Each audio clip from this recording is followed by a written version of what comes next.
మందసాన్ని ముట్టినందుకు దేవుడు ఉజ్జాని ఎందుకు చంపాడు? దావీదు మందసాన్ని కిర్యత్యయరీము నుండి యెరూషలేముకు తీసుకువస్తున్నాడు. వారు దానిని ఎద్దులు లాగుతున్న ఒక కొత్త బండి మీద పెట్టారు. వారు నాకోను కళ్ళము దగ్గరకు చేరుకున్నప్పుడు ఎద్దులు తడబడటంతో మందసం కింద పడిపోయేలా అనిపించింది. దానిని ఆపడానికి ఉజ్జా తన చెయ్యి చాపాడు. ఒక్కసారి ముట్టుకోగానే అతడు అక్కడికక్కడే చనిపోయి కిందపడ్డాడు. సంబరాలు ఆగిపోయాయి. సంగీతం ఆగిపోయింది. అంతటా నిశ్శబ్దం అలుముకుంది. దావీదు దిగ్భ్రాంతికి గురై స్తంభించిపోయాడు.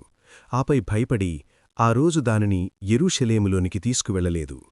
ఎందుకంటే మందసం ఒక సాధారణ వస్తువు కాదు, అది పవిత్రమైనది. దేవుడు స్పష్టమైన సూచనలిచ్చాడు.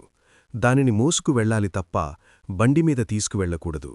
దానికి నియమించబడిన వ్యక్తులు మాత్రమే దానిని నిర్వహించాలి తప్ప ఇతరులు ముట్టుకోకూడదు. దేవుని సన్నిధిని ఘనపర్చాలి తప్ప మన ఇష్టానుసారం నిర్వహించకూడదు.